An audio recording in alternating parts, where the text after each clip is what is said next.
You said you wanted to be a hero. Well, the team behind Final Fantasy is back once again, this time with Final Fantasy VII Rebirth on the Nintendo Switch 2. I'm Jasmeet. Welcome back to Visgams. There's a demo out right now, and just like the first time, your progress carries over to the full release. The demo is 45.1 gigs, smaller than Remake Intergrade's 90 gigabytes, but still substantial. If you have a completed save from the first game, you can scan it. If not, you can start with a pre-leveled character and pick your starting difficulty. Your playtime will carry over regardless, so don't worry about losing progress. The target here is 30 FPS on Switch 2, just like the first game. But Rebirth is more demanding, larger open areas, more dynamic lighting, and a lot more happening on screen at once. In the first town, performance mostly holds up, but I notice more frame pacing stutters than I expected. It's not a constant smoothness, but the image quality remains reasonably good, honestly.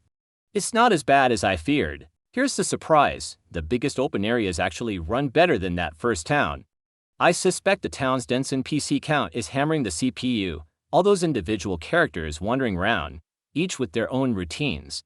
Out in the wilds, with fewer NPCs and more open space, the frame rate is very consistent, with only occasional hiccups. Handheld mode is similarly solid. Those same frame pacing stutters appear, but hopefully a future patch can smooth them out. One technical quirk, the per-object motion blur can sometimes throw off frame pacing measurement tools. It can look like the game is jumping above 30 FPS when it really isn't. If you're testing yourself, turning motion blur off gives you a more accurate reading. The developers are using a heavily modified version of Unreal Engine for here. It still has dynamic lighting, volumetric fog, and smoke effects. That's quite impressive for the switch to hardware. Image quality takes a hit in some areas.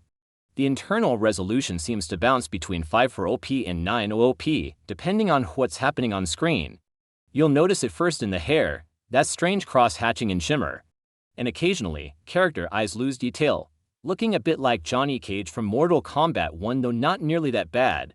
But when the resolution holds up, skin and hair look really nice. Pop-in is handled as gracefully as possible. Objects sort of sprinkle into view as you move, rather than popping in all at once.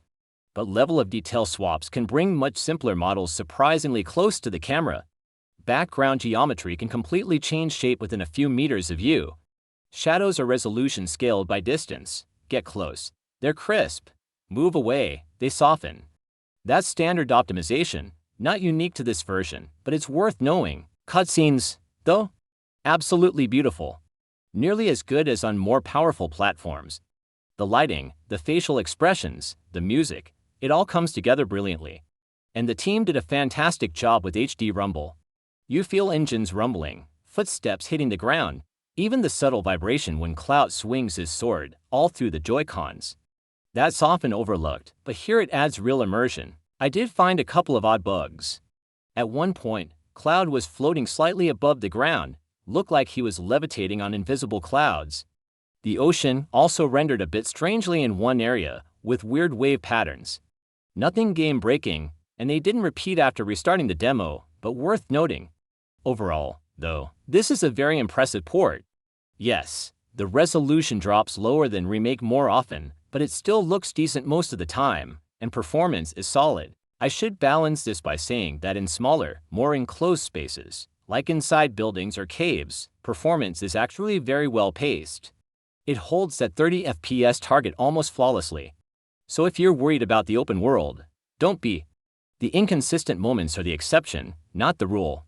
And remember, even on more powerful platforms, this game had frame rating consistencies.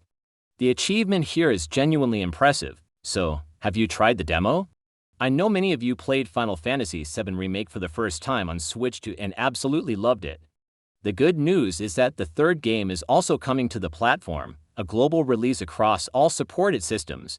That's a real commitment from the developers. Now, if only we could get a cartridge big enough to hold all of them. That's a whole other story. That's it for this one. A huge thank you to everyone who watches and supports the channel. Let me know your thoughts on the demo in the comments. For all things Switch, all the time, keep it Visgams. Cheers, guys. See you.